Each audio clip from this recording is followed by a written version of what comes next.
Hello friends.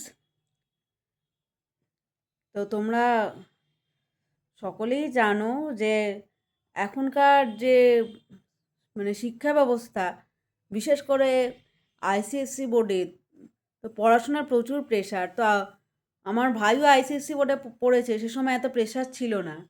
তো স্কুলও এত প্রেশার দিত না, এখন স্কুলগুলোও এত প্রেশার দিচ্ছে, সেটার বলার কথা না। শিক্ষা তো এইভাবে হয় না, যেটা আমার মনে হয়। যেইভাবে জোর করে চাপিয়ে দেওয়া, এটা তো হচ্ছে জোর করে স্টুডেন্টদের ওপর চাপিয়ে দেওয়া। যেটা বাচ্চা ছেলেকে দেখো কত কিছু মনে রাখতে হচ্ছে। আয় বাবা আয়, বসে যা বসে যা, এনে বসে যা। দেখো ওকে কত কিছু আজকাল মনে রাখতে হয়, দেখো শুধু শিক্ষা ব্যবস্থার জন্য। দেখো কম্পিউটার বানান, COM হ্যাঁ কম কি পিউটি একটা কম্পিউটার ঠিক আছে, খুব ভালো। মাউস, এদিকে ক্যামেরার দিকে এমনিসিমো ঠিক আছে। প্লে, ঠিক আছে দেখে বলো ক্যামেরার দিকে, প্লে বানান। PLAY প্লে গেম, গিয়ে এমি গেম তার সঙ্গে এস দেবে গেম। আর পিকচার, PIC পিওরি পিকচার ঠিক আছে। আর মাউস বলেছো, মাউস বলো।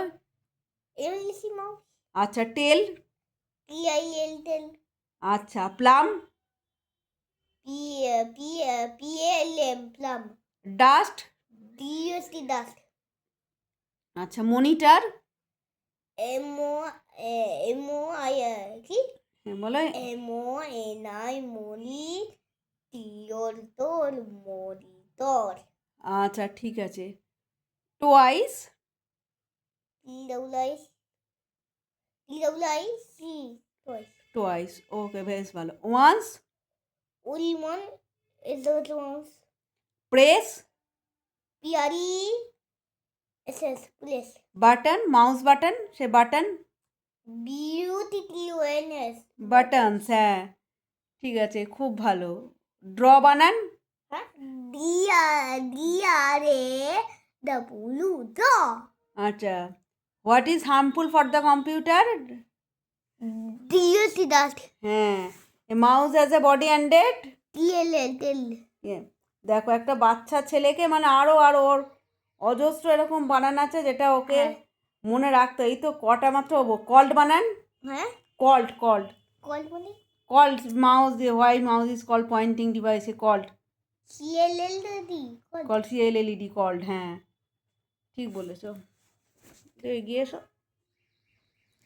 দেখো আমরাও তো পড়াশোনা করেছি, সবাই বলবে যুগ এগিয়ে যাচ্ছে, শিক্ষা ব্যবস্থার মান উন্নত হচ্ছে, কিন্তু আমার মনে হয় না পড়াশোনা জিনিসটা এভাবে। এটা তো হচ্ছে মুখস্থ বিদ্যা না, ওরা মুখস্থ করছে, পরীক্ষা হলে এত প্রেশার দিচ্ছে।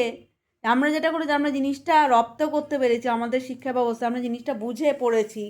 আমাদের সময় বেশিরভাগই বাংলা মিডিয়াম ছিল, তো বছরে দুটো করে এক্সাম হতো, হাফ ইয়ারলি আর অ্যানুয়াল এক্সাম।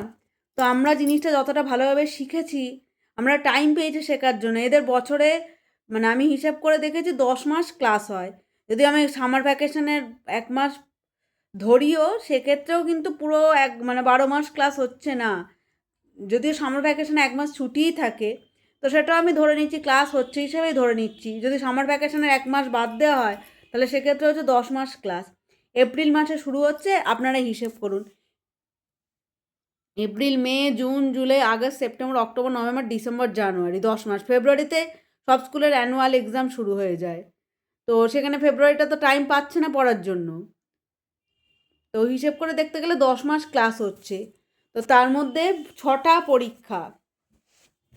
তো এত প্রেশার দিচ্ছে, এজন্য মুখস্থ বিদ্যা আমরা জানি না এরা আদৌ পড়াশোনা ভালোভাবে শিখতে পারবে কি পারবে না। এখন জিনিসটাই তো এরা ভালোভাবে শিখছে না, রপ্ত করতে পারছে না। জাস্ট পরীক্ষা, বছরে 6টা করে পরীক্ষা, আমাকে এটা পড়তেই হবে, ভালো রেজাল্ট করতেই হবে। তো ওরা মুখস্থ করে বেরিয়ে যাচ্ছে, আর জাস্ট খেয়ে জাস্ট ভরপেট খেয়ে সে বমি করার মতো অবস্থা। ভরপেট খেয়ে যাচ্ছে, খেয়ে পরীক্ষা হলে গিয়ে খাতা যে লেখার, আমি বলছি লেখার কি, বমি করে দিচ্ছে। তো এটা তো আসল যে জিনিসটা এখনকার শিক্ষা ব্যবস্থা, সেটা তো শিখতে পারছে না। আমি জানি না কেন অভিভাবকরাও কেন কিছু বলে না, যে আজকাল বোর্ডের এত চাপ, স্কুলগুলো এত চাপ প্রেশার দিচ্ছে বাচ্চাদের, আমি জানি না। যে অভিভাবকরা কেন কিছু বলছে না। আমার তো মনে হয় অভিভাবকরা আরও বেশি করে প্রেশার দিচ্ছে বাচ্চাদের, যে তোরা পড়। আর আমি কি করব, আমি বাধ্য, স্কুল প্রেশার দিচ্ছে, আমাকেও দিতে হচ্ছে। তো আমার মনে হয় এটা সব অভিভাবকের একটু সচেতন হওয়া উচিত। এতে শৈশবটাই নষ্ট হয়ে যাচ্ছে এত পড়াশোনার চাপে। একে তো এদের এখন খেলার মাঠ নেই। আমরা যেটা মাঠে খেলার সুযোগ পেয়েছি, আমাদের সময় বন্ধু বান্ধব ছিল, এদের এখন একটাই জগৎ, পড়া মাঝখানে এরা রিক্রিয়েশন। আমাদের রিক্রিয়েশন ছিল খেলাধুলা, বন্ধু বান্ধবের সাথে লুকোচুরি, কুমিরডাঙ্গা সব কিছু খেলতাম, বন্ধুদের সাথে গল্প। তো এদের সেই রিক্রিয়েশন ব্যাপারটাই নেই। এদের রিক্রিয়েশন মানে হচ্ছে ফোনে গেম খেলা। তো এই ক্ষেত্রে মোবাইলের প্রতিও এদের মানে কি বলবো, এদের যে অ্যাডিকশান সেটা বাড়ছে। তো আমার মনে হয় একটু সকল গার্জেনের সচেতন হওয়া উচিত, সকলে মিলে একসাথে প্রতিবাদ করা উচিত যে বাচ্চাদের ওপর পড়াশোনাটা তো প্রেশার নেওয়ার জিনিস না। যে আমরা যেটা পড়েছি স্বতঃস্ফূর্তভাবে পড়েছি, আমার মনে হয় এদেরও সেটা ছেড়ে দেওয়া উচিত। এটুকু বাচ্চাকে, আমি তো জাস্ট কয়েকটা বানান বললো, আরও এরকম অনেক শত শত বানান, মানে কী বলবো, শত সহস্র বানানোকে মুখস্থ করতে হয় প্রতিটা বাচ্চাকে, শুধু আমার ছেলে বলে বলছি না। এতগুলো সাবজেক্ট, আমরা যখন ক্লাস ওয়ানে পড়তাম আমাদের কত কম সাবজেক্ট ছিল, সেখানে এতগুলো ওদের সাবজেক্ট এখন ক্লাস ওয়ানই। EVS, computer, language, literature, second language, আমার ছেলে যেটা বেঙ্গলি আছে, ম্যাথ। আমাদের সময় কি এত সাবজেক্ট ছিল? আমাদের সময় ম্যাথ ছিল, ল্যাঙ্গুয়েজ, লিটারেচার এত ভাগও ছিল না, একটা ইংলিশ বই। তো যা আমাদের স্কুলে যদিও করা তো, তো অন্যান্য বাংলা মিডিয়াম ইংলিশ ক্লাস 5 থেকে ছিল। তো এতটা প্রেশার আমার মনে হয় দেওয়াটা ঠিক না বাচ্চাদের ক্ষেত্রে। সকল অভিভাবকের একসাথে রুখে দাঁড়ানো উচিত, যে বাচ্চারা যদি জিনিসটা ঠিক মতো শিখতে পারে তো ভবিষ্যতে তার শেখাটাই ঠিক করে হবে না। সে ডাক্তার, ইঞ্জিনিয়ার, যাই তৈরি হোক না কেন, সে ওরকমই তৈরি হবে। জিনিসটা যদি মানে বেস যদি দুর্বল হয়, তাহলে মানে ভিতটাই যদি দুর্বল হয়, বাড়ি কী করে দাঁড়াবে? এদের ভিতটাই তো দুর্বল হয়ে যাচ্ছে। এত পড়াশোনা চাই, কোনো রকমে পড়ে পরীক্ষা হলে গিয়ে লিখে চলে আসছে, ব্যাস ভুলে যাচ্ছে, তারপর ঠিক করে রপ্তও করতে পারছে না, ভিতটাই তো দুর্বল হচ্ছে। তাই আমি ধরছি এরা ডাক্তারি, ইঞ্জিনিয়ারিং বা কোনো প্রফেশনে গেল, তো এরা কি সেরকমভাবে মানে রোগীর ট্রিটমেন্ট করতে পারবে এরা যদি ভবিষ্যতে ডাক্তার হয়? কারণ সে তার বেসটাই দুর্বল হয়ে আছে না। মুখস্থ বিদ্যা নিয়ে কত দূর যাওয়া যায়? বেশি দূর তো যাওয়া যায় না। হ্যাঁ, হয়তো একটা পজিশনও মানে ডাক্তার, ইঞ্জিনিয়ার এরকম কোনো উচ্চ পদেও যাওয়া যায়, কিন্তু আসল শেখাটা সেটা তো হবে না। তো আমার মনে হয় অভিভাবকদের, সকল অভিভাবকের এই বিষয়টা নিয়ে একটু ভাবা উচিত। তো এই জন্যই জাস্ট আমি ভিডিওটা করলাম। এটা সকল মানে আজকালকার দিনে সকল ছাত্রছাত্রীর একই অবস্থা, পড়ার প্রেশারে এদের মাথা ঠিক থাকে না। তো প্লিজ অভিভাবকরা একটু সচেতন। আমিও আপনাদের সাথে আছি। আমি তো একা প্রতিবাদ করলে কিছু হবে না। আপনারাও এই এত প্রেশারের বিরুদ্ধে মানে একটু রুখে দাঁড়ান, নাহলে ছেলেগুলো মেন্টাল পেশেন্ট হয়ে যাবে, ছেলে মেয়েগুলো। তো প্লিজ এটাই আমার রিকোয়েস্ট।